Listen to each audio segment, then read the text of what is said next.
Bonsoir à tous et bienvenue. L'ancien Premier ministre ivoirien Charles Konan Banny est décédé ce 10 septembre 2021 à Paris en France.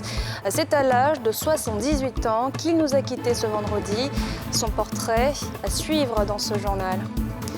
Patrick Hachi a reçu en audience ce vendredi le ministre des Affaires africaines des Émirats arabes unis. Ils ont échangé sur la mise en place d'un partenariat gagnant-gagnant entre les deux pays.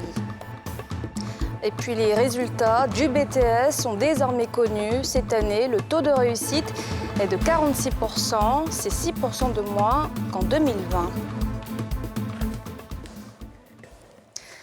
C'est donc une triste nouvelle pour la Côte d'Ivoire. L'ancien Premier ministre Charles Konan Banny nous a quittés ce vendredi. Un décès survenu en France après avoir contracté la maladie à coronavirus. Un homme qui aura marqué la vie politique ivoirienne.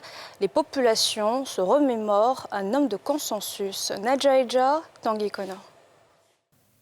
La grande faucheuse a eu raison de Charles Konan Banny, ex-premier ministre et illustre fils du pays, qui a consacré une grande partie de sa vie au service des institutions nationales et internationales. Il est décédé à l'âge de 78 ans, après son hospitalisation depuis quelques jours à Paris pour cause de Covid-19. La nouvelle est tombée comme un coup près pour la population ivoirienne qui garde à l'esprit la grandeur de l'homme. Je viens d'apprendre qu'il est décédé et c'est une grande perte pour la Côte d'Ivoire et pour toute la population ivoirienne, parce qu'il a été le président du comité de réconciliation et de vérité. Il a servi réellement la nation qui était, qu'on appelle, ancien gouverneur du BCAO. Il a été aussi un porteur de pierre à la réconciliation nationale de Côte d'Ivoire. Autant... Ce matin, je me suis connecté, j'ai vu qu'il avait le Covid.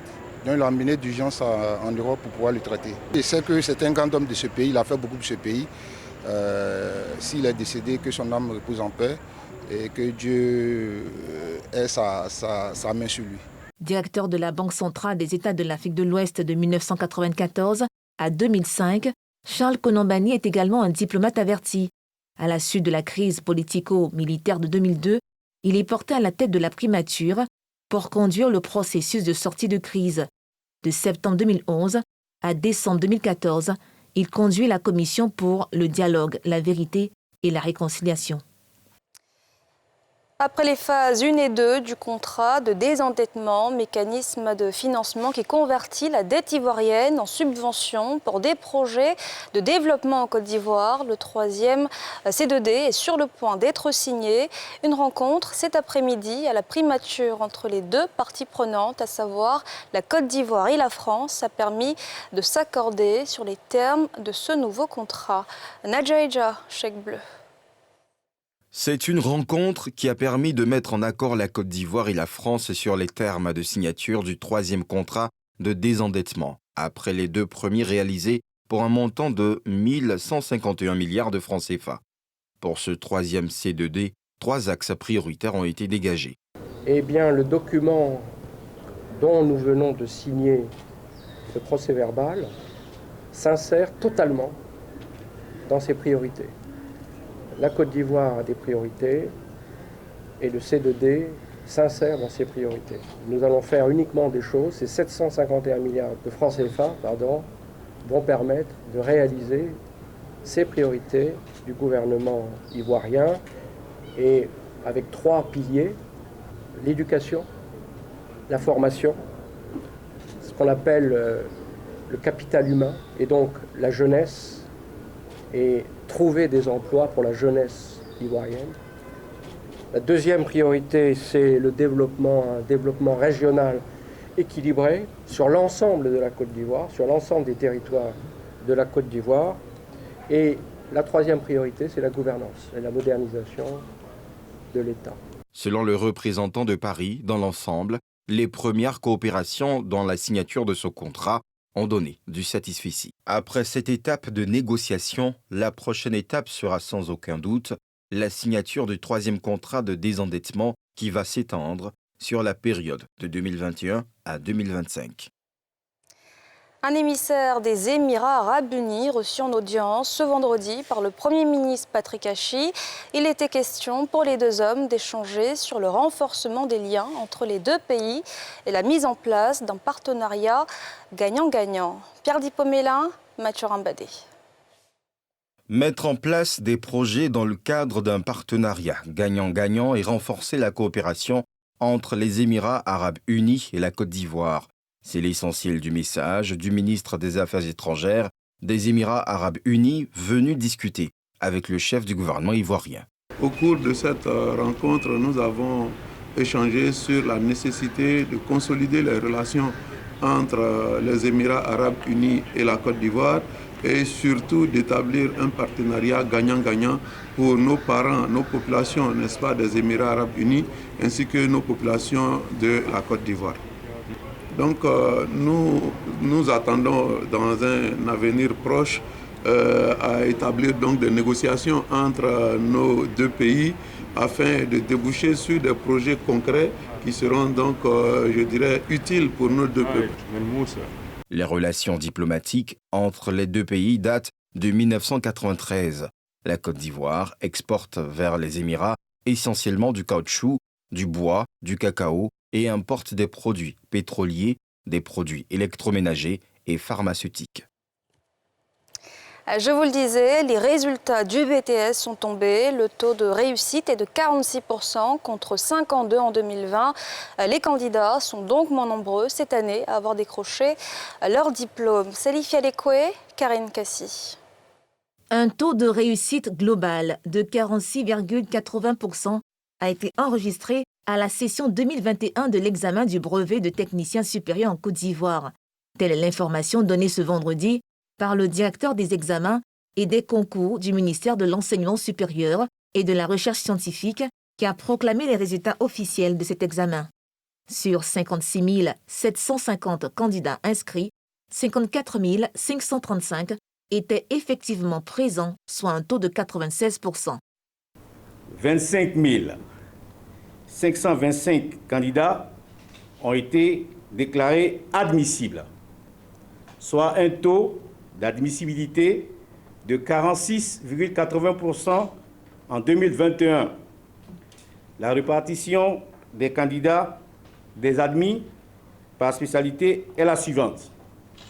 Filière industrielle, 7 931 admissibles, soit un taux de réussite de 53,13%.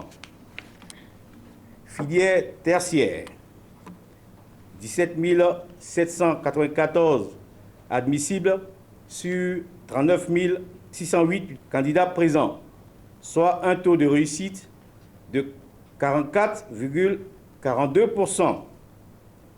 On note donc pour cette session 2021 un taux de réussite global de 46,80% contre 52,93% pour la session 2020, soit une régression de 6,13%.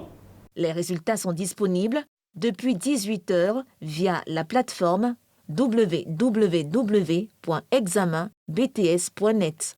Les candidats disposent de 3 jours à partir de samedi pour introduire leurs réclamations.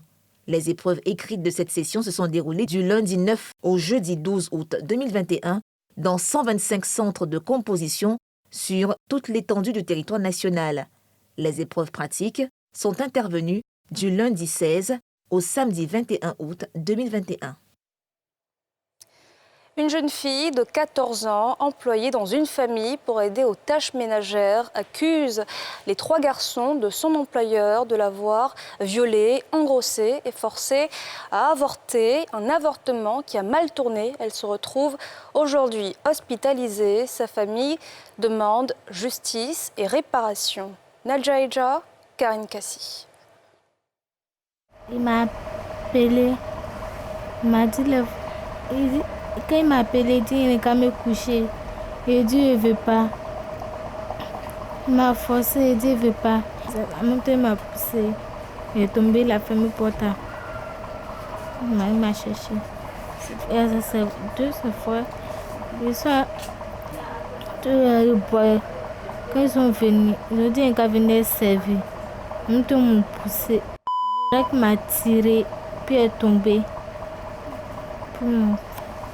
Ces faits d'une extrême gravité se sont déroulés dans la maison où Déborah, adolescente de 14 ans, était employée comme fille de ménage. Avant ce viol collectif par les 3 fils de la maîtresse de maison, Déborah était encore pucelle, selon ses dires. Depuis ce jour tragique, elle a vécu avec ce lourd secret, par peur des représailles. Elle s'est dit ça va pas m'écouter. J'ai peur. Comme pour confirmer l'adage, un malheur ne vient jamais seul. Déborah contracte de cet abus sexuel une grossesse qu'elle sera contrainte d'avorter avec des méthodes peu recommandables, aussi bien par les garçons que par leur mère, qui, après avoir découvert le crime, décide de donner un coup de main à ses enfants. Il ne va pas me recette de pleurer. Elle est venue m'a demandé il y a quoi. Je dis il ne va pas me rire. Puis il dit va aller, je te va me rire. Et puis quand il se malade, sa maman m'a amené à l'hôpital. On est arrivé à Bonzo. Elle dit docteur dit à rien. On est venu à la maison, elle a préparé Geka. Je bois aussi. Et puis mes purées, j'avais ça. Que je bois, elle dit qu'elle me coucher. Que me couche, il marche sur mon ventre. Quand il y a les gens qui viennent à la maison pour me demander c'est à quoi. Quand il parlait, dis-moi sorcier. Il y a si des venus donner maladie à ses enfants.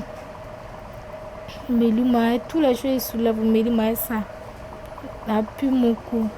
Inquiétés par la longue maladie de Déborah, les parents se rendent sur les lieux et constatent l'état de santé critique de l'adolescente, qui est par la suite retirée et conduite en clinique. Le gynéco a touché son ventre, il a dit non, il ne pouvait même pas toucher son ventre.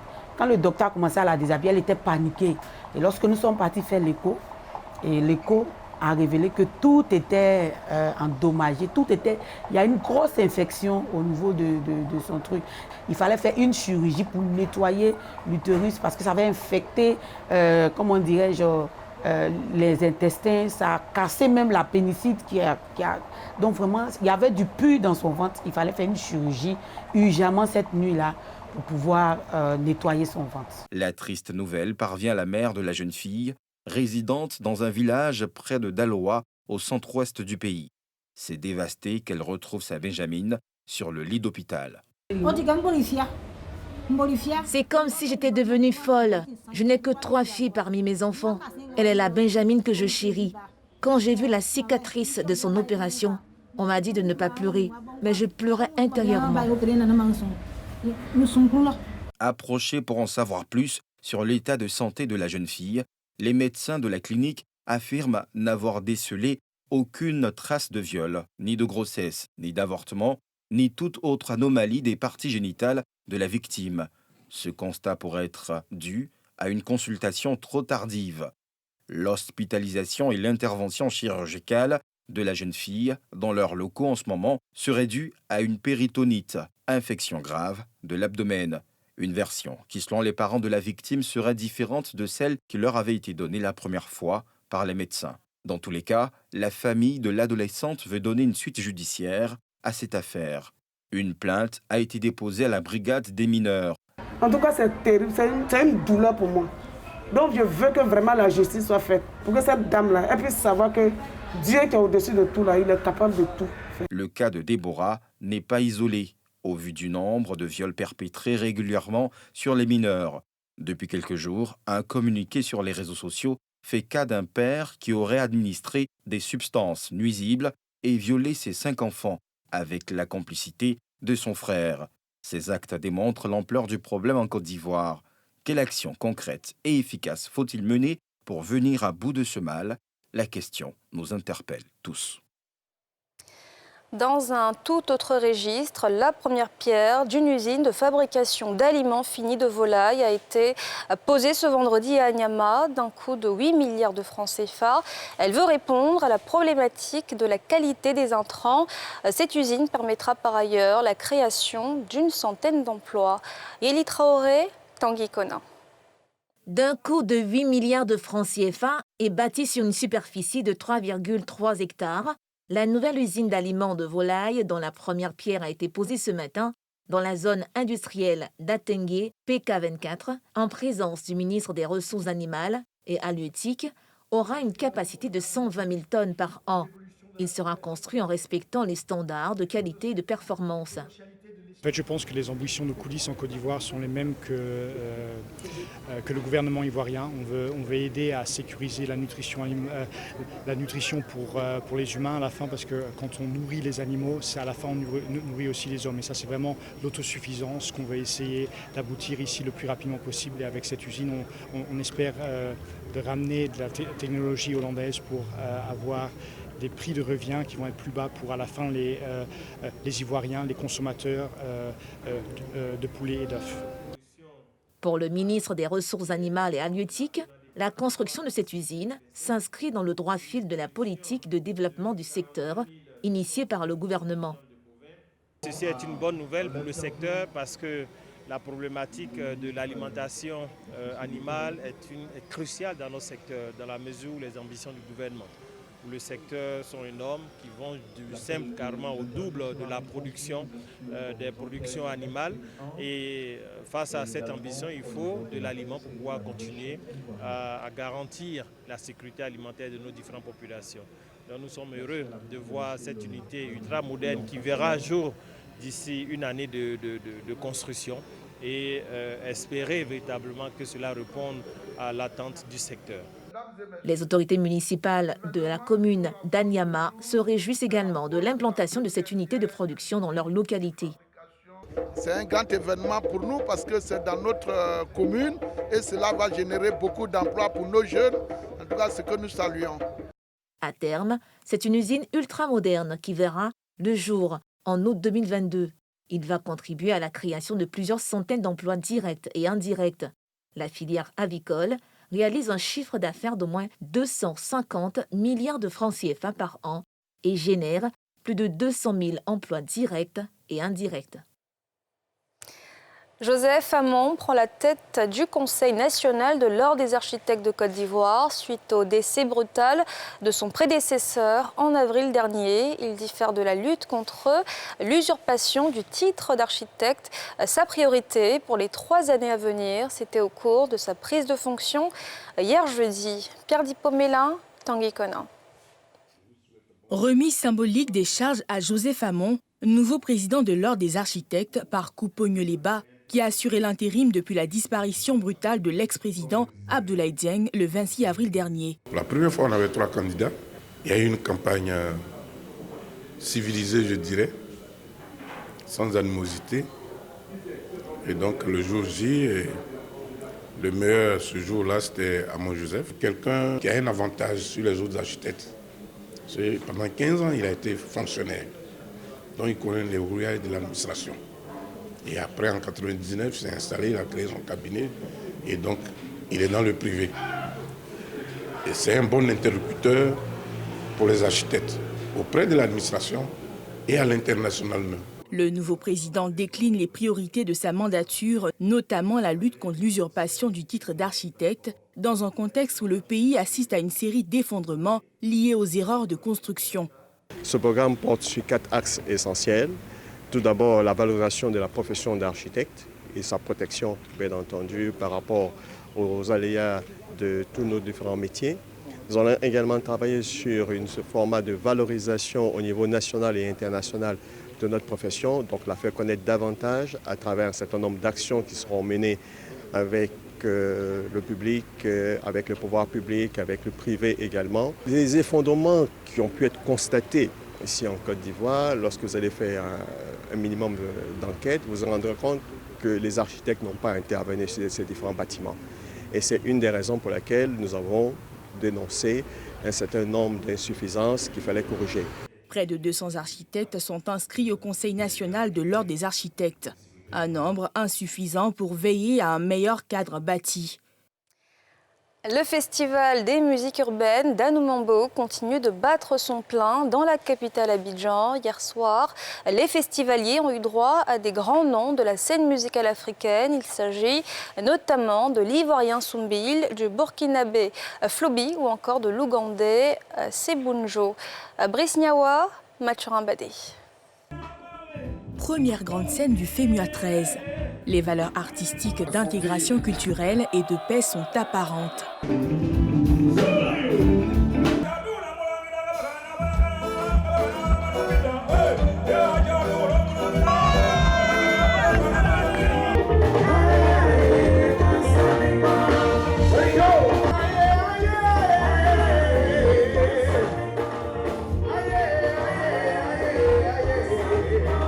Le thème même de cette 13e édition, l'alliance entre l'Afrique et l'Europe par le biais de la culture, le dénote bien.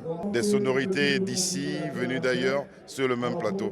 C'est pour moi la somme des cultures. Après la pandémie et tout, voilà, c'est un honneur pour moi de remonter sur scène et puis donner du plaisir au public. Et puis égrener quelques notes du prochain album que nous sommes en train de concocter en studio, qui s'appellera Impérial.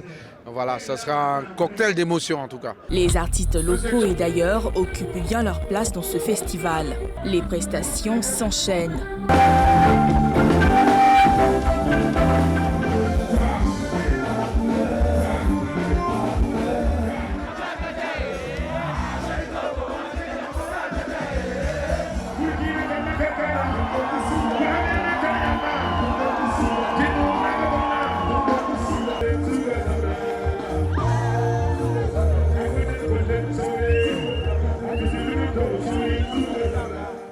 On a été le premier secteur d'activité à arrêter de travailler quand la Covid a éclaté. Donc on en a souffert près de 18 mois. Donc là, on se régale. Là. Voilà, je vais dire.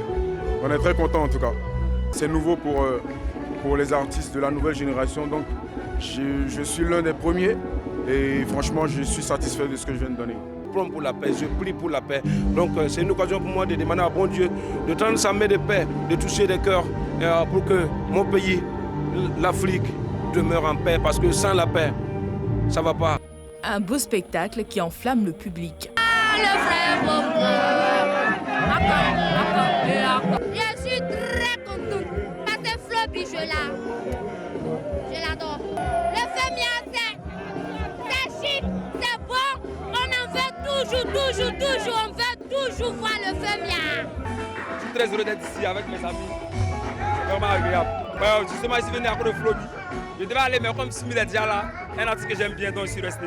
Très bon moment, très bon moment. Il est 3h, on est là. C'est que c'est bon. Le FEMUA 13 se poursuit jusqu'au 12 septembre.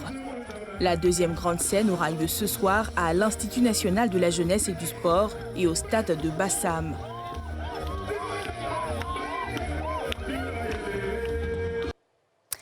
Et avant de refermer ce journal, la fondation Children of Africa annonce le report de son gala annuel au vendredi 11 mars 2022 en raison de la pandémie de coronavirus. Et c'est la fin de ce journal. Merci de l'avoir suivi. Excellent week-end à tous et à toutes.